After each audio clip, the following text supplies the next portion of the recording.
totally bombed it. That's right. Because we had no idea what to do. Have you ever been there? We need to start over, but I liked this. Okay. Hi friends, we are Reads for Photography. My name is JP. And I'm Ryland. And JP, how did you feel on our first wedding day? Oh, terrified. What were you terrified about? I had no idea where to stand during the ceremony. Oh man, I had no idea what to do with details. And the bridal party, super overwhelming. Super overwhelming. And then families, same overwhelming. Okay, it was a very dark reception and we had no idea what to do with our flashes. I'm pretty sure we used our little pop-up flashes. I think they were ugly. Is this you? Do you feel overwhelmed? Do you feel frazzled going to every single wedding day? Do you draw a blank during bride and groom portraits? We know the feeling. We used to be there. And That's so right. we have created the one course to rule them all for you.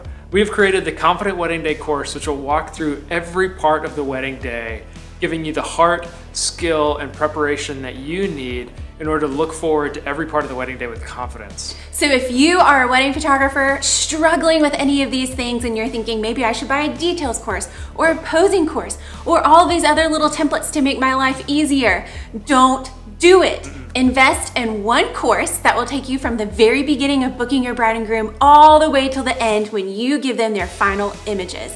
One course, the Confident Wedding Day for wedding photographers. That's right. Sign up today in the link below. And what are you waiting for? Just let's do go! it.